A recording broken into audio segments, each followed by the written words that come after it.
শরীয়তপুরের নড়িয়ার মুক্তারেরচর ইউনিয়নের কালিকাপ্রসাদ এলাকায় ১৪৪ ধারা ভঙ্গ করে আবু তালেব সর্দার নামের এক ব্যক্তির বিচারাধীন জমিতে রাতের আধারে ভেকু দিয়ে মাটি কাটার অভিযোগ উঠেছে প্রতিপক্ষের বিরুদ্ধে। স্থানীয় সূত্রে জানা যায়, জমিটি নিয়ে আদালতে মামলা চলমান রয়েছে। এরা ওয়ারিশ যারা যার মালিক সম্পত্তি যারা এখন তো ওয়ারিশ দলিল করার পরে রেকর্ডটা দলিলটা বোধ হয় আগে হয়েছে, না রেকর্ডের পরে হয়েছে। আদালত ওই জমির উপর মামলাটি মীমাংসা না হওয়া পর্যন্ত ১৪৪ ও ১৪৫ ধারা জারি করে। তবে আদালতের নিষেধাজ্ঞা তোয়াক্কা না করে সেখানে ভেকু মেশিন দিয়ে রাতের আধারে মাটি কেটে সীমানা করে বালু ভরাট করার চেষ্টা চালিয়ে যাচ্ছেন স্থানীয় আবু কালাম ঢালি। এ বিষয়ে মামলার বাদী আবু তালেব সর্দার বলেন, দীর্ঘদিন আমি বাড়িতে না থাকায় আমার জমিতে ভেকু মেশিন দিয়ে মাটি কেটে রাতের আধারে দখলের নেয় প্রতিপক্ষ। জমিটা হলো আমার নানার, আর আমার বাবা কিছু কিনা রাখছে।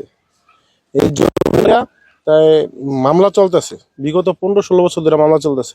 মামলার পরে এই জমিনটা ফিরা মামলা চলার পরে এই জমিনটা কোর্টে নির্দেশ দিছে কোনো পক্ষেই জমিনের বোকালে আসতে পারবে না, নিষেধাজ্ঞা জারি করে দিছে। সেই সরকারি নিষেধাজ্ঞা জারি, কোর্টের থেকে নিষেধাজ্ঞা জারি দিছে, এই জারি অমান্য করে এই সুজন ঢালি আর আবু কালাম ঢালি তারা এই জমিন বেকু লাগে। এই যে রাত্রে অন্ধকারে রাত্রের ১২টা-১টার পরে আইসা এই কাজ করছে। আমি থানা গেছি, থানা বলে আমার করা কিছু নাই, আমার আপনি জজের কাছে, জজে গেলে তারা তো রায় দিয়ে দিছে। এখন তাদের অমান্য করে এরা এই রাত্রের বেলা দিনের বেলায় যে বেকুদা মারি করছে, আবার সন্ত্রাসী ড্রেজার লাগাইব। এদিকে অভিযুক্তরা বলেন, এই বিষয়টি সম্পূর্ণ মিথ্যা, আমাদের কাগজপত্র সব আছে, আমরা ৬ মাস আগে জমিটি বিক্রি করেছি। এটা সম্পূর্ণ আসলে মিথ্যা। আমাদের দলিল আছে, রেকর্ড আছে এবং নামজারি আছে। সেই সূত্রে আমরা এই জমি বিক্রি করে দিছি। এখন যাদের কাছে বিক্রি করছি তারা এটা কি করছে সেটা এই পর্যন্ত জানিয়ে আমরা বিক্রি করে দিচ্ছি আরো ৬ মাস আগে। এটা এ বিষয়ে তদন্ত শেষে যথাযথ ব্যবস্থা নেওয়ার আশ্বাস প্রদান করেন নড়িয়া উপজেলা নির্বাহী কর্মকর্তা।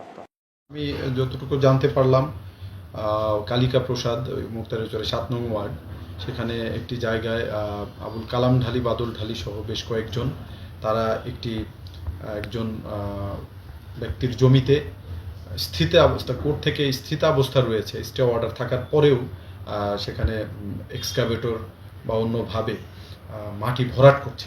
এই অভিযোগ এখনও আমার কাছে লিখিতভাবে কেউ করেনি, কিন্তু মাত্রই আমি অভিযোগটি পেলাম। সেখানে আমি ইউনিয়ন ভূমি সহকারী কর্মকর্তাকে পাঠিয়েছি সরেজমিন দেখার জন্য। সেটি তিনি সেখানে প্রতিরোধ করবেন। যদি আমাদের আইনশৃঙ্খলা বাহিনী বা অন্যভাবেও আমাদেরকে প্রতিরোধ করতে হয়, যেহেতু কোর্টের একটি আদেশ রয়েছে, সেখানে সেই আদেশ আগামী ১২ অক্টোবর একটি ধার্য তারিখ রয়েছে, সেটি নিষ্পত্তি না হওয়া পর্যন্ত কোনোভাবেই এখানে কাজ করার কারো কোনো সুযোগ নেই। কোনো পক্ষই এখানে মাটি ভরাট করা বা কোনো ডেভেলপমেন্ট করা বা কোনোভাবেই এখানে কাজ করতে পারবেন না।